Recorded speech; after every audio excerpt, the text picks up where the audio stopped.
国产原创机甲能做成这样也是相当惊喜，不但能变成机动坦克模式，还拥有高射炮模式，甚至还可以折叠成收纳模式。最狠的是，如果不止一只，还可以进行合体，自由组合的玩法真是相当不少。今日分享大火鸟出品，来自一鸟代码的原创变形机甲猎狐者。这次的测评件发得仓促，甚至没有包装和说明书。但是根据塑封推断，大货应该是一个宽25、高20、厚10的包装尺寸。塑封分为2层，第一层是主体和大块的装甲，第2层则密密麻麻全是配件。主体出盒时是轻装甲模式，也就是俗称的核心机甲。原设定 LAS 大神对机甲的设计很有一套，这款也不例外。军绿色的外甲印刷有各种装饰图案，而包裹的骨架部分全都是合金零件，质感超群。全身到处都分布着3毫米的通用插口或插栓。是的，这款产品除了变形，主打的是装备搭载后的扩展玩法。身高方面只有14公分左右，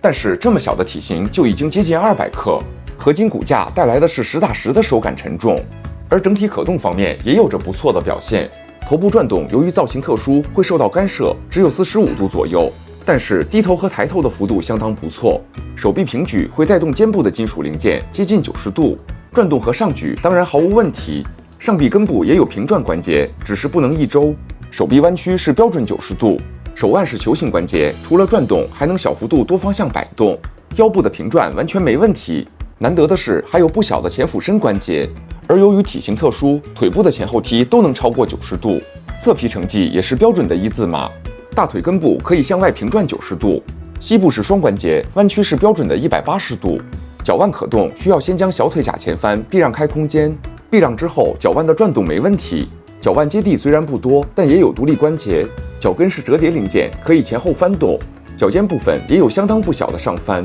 如果不是手臂设定太短，摆个砸地 pose 绝对绰绰有余。而最难得的是关节的松紧和阻尼感都非常舒服。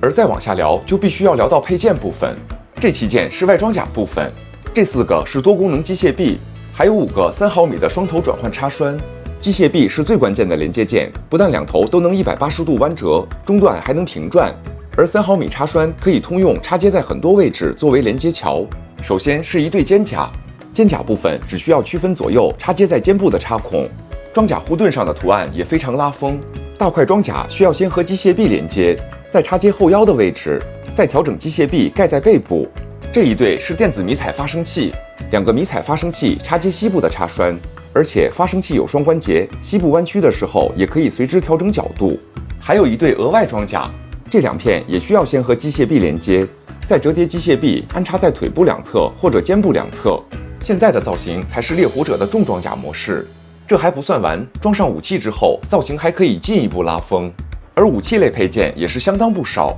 一对 IR 火控模块，一对便携导弹包。导弹包和火控模块可以安装在肩部或者手臂外侧。一把高周波战斗刀，一把突击步枪和一把突击手枪，3把武器都有侧方插栓，方便挂载。还有一个战斗集装箱，集装箱的2端都可以拔开，并且翻转安装。一面是4门重炮，另一面则是4颗导弹。选个位置插上3毫米插栓，也同样可以搭载在手臂或者肩部。而且它的内部也可以收纳一些不打算安装的小零件。而最长的武器就是这门滑膛炮，这门炮长达16公分，这个尺寸已经比主体还高。重炮也是连接机械臂，然后折叠和旋转机械臂安装在肩甲的侧后方。替换手型共有3对，一对点赞手型，一对手掌张开手型和一对国际手势手型。头雕部分还有一个努瓦尔机专用的替换头。努瓦尔专用机的头雕除了造型和通用机不同之外，竖起的天线部分也可以前后翻折。将所有装备装上去之后，造型已经到了夸张的程度。这个造型的机甲味儿简直浓得不能再浓。其实模块化的优势在于想怎么组合都可以，拥有各种不同的组合方案才是这款产品最好玩的地方。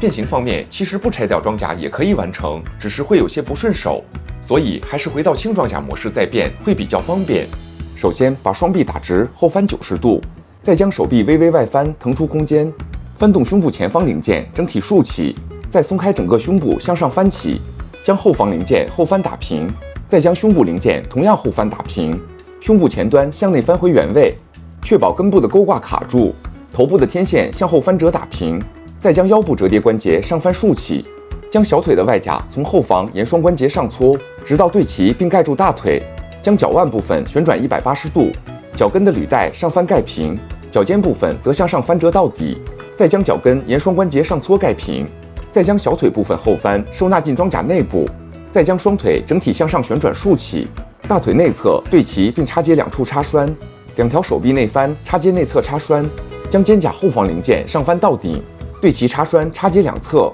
肩胛后方零件下压插接小臂，肩胛前端零件向上翻起，将内侧零件后翻直到对齐盖平，再将尖端还回原位，将3毫米插栓插接滑膛炮底部，机械臂折叠成这个形状，同样对齐凹槽插接底部，将前方的2处插栓插接装甲的后方，再将末端的插栓插接主体顶部。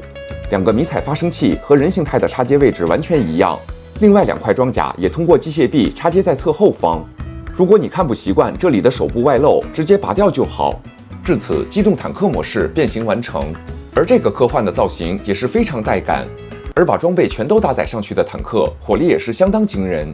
让我觉得稍显遗憾的地方是坦克没有滚动轮，不能推车滚动。但是你可以把内藏的小腿部分前翻到底，将履带部分下翻打平，再将脚腕部分旋转180度，后方的装甲则下翻作为支撑，就可以形成远距离打击模式，也就是俗称的高射炮，也算是一定程度上丰富了坦克的玩点。接下来从坦克模式开始变起会比较方便。首先把炮管部分向上拆掉，坦克前部装甲连同机械臂也同样向上拆掉，将手臂部分松开内侧插栓，再松开上方和肩胛的插接，将小臂部分向下弯折90度，车尾两侧松开内侧的2处插栓向外翻起，将2条手臂整体旋转180度，车头部分保持中心不动，整体后翻90度，将腰部关节微微后翻避让开空间，迷彩发生器前端沿双关节下翻盖平，再将腰部关节后翻到底卡住，将双腿旋转并内翻，这次只需要插接1处插栓，将脚跟部分沿双关节上搓，在前方竖起，头部后方的盖板则前翻盖平，将机械臂插接装甲最中心的插栓，再将另一端插接后方中心的插栓，再沿双关节下搓调整盖平。折叠之后就变成了占空间最小的收纳模式。这个模式的设定是往战场运送的时候更方便装入运输车。如果你喜欢，收纳模式也同样可以搭载全部装备。这还不算完，其实配件部分也完全可以自由组装，想组成啥样完全看你自行发挥，这才是这款产品最值得称道的部分。最狠的是，如果你拥有的猎狐者不止1套，还可以搞出组合这种终极操作。核心原理就是利用机械臂和3毫米插栓进行连接。这部分感觉真心没必要再介绍详细步骤，根据自己的审美自由发挥即可。比较令我惊讶的是，2机合体加上全装备已经超过了1斤，居然依旧站得住，就连实现4足机甲模式也完全能够搞定。我这里只能算是抛砖引玉，想要更多玩法自行研究即可。最后，如果你喜欢我的内容，千万记得点赞、关注、投币、转发，最好是一键3连，你的支持非常重要。